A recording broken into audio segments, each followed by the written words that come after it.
Welcome to Kurnool జెస్సీ channel. భారతదేశ రాజకీయ చరిత్రలో అత్యంత సాదాసీదా జీవితం గడిపిన మొట్టమొదటి నిర్విరామంగా ఎన్నికైన రాష్ట్రపతి ఎవరో తెలుసా? ఆయన పేరు నీలం సంజీవరెడ్డి. ఈరోజు మనం తెలుసుకోబోతున్నాం ఆ మహానుభావుడి జీవిత కథ. నీలం సంజీవరెడ్డి గారు మే 19, 1913 సంవత్సరం ఆంధ్రప్రదేశ్లోని అనంతపురం జిల్లా ఇల్లూరు గ్రామంలో జన్మించారు.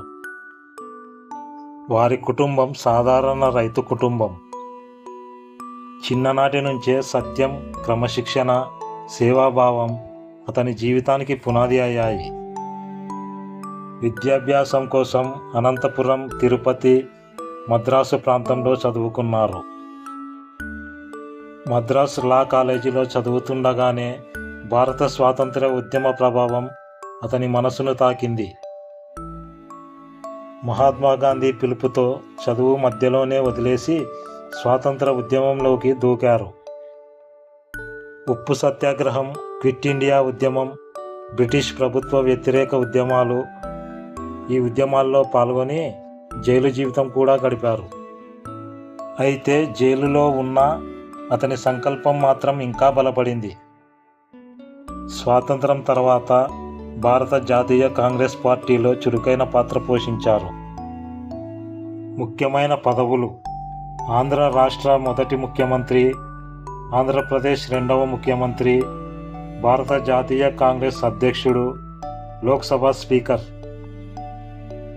స్పీకర్గా ఉన్నప్పుడు ఆయన పాటించిన నిష్పక్షపాతత్వం ఈ రోజుకి ఆదర్శంగా నిలిచింది. ఒకసారి ప్రభుత్వంపై విమర్శలు వచ్చినప్పుడు తన పదవిని కాపాడుకోవడానికి కాకుండా స్వయంగా రాజీనామా చేశారు. అధికారం కన్నా నైతిక విలువలే ఎక్కువ ముఖ్యమని నిరూపించారు.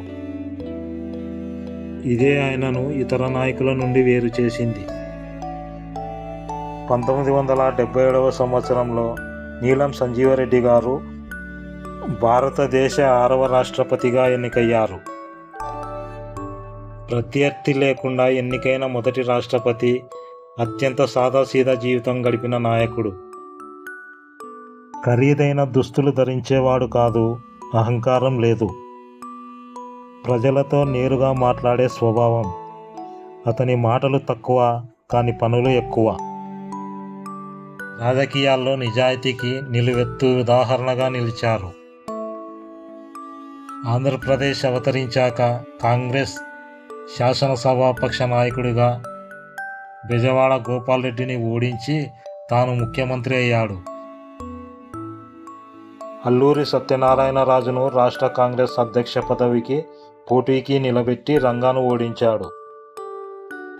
1960 సంవత్సరంలో అఖిల భారత కాంగ్రెస్ అధ్యక్ష పదవికి ఎన్నిక కావడంతో ముఖ్యమంత్రి పదవికి రాజీనామా చేశాడు.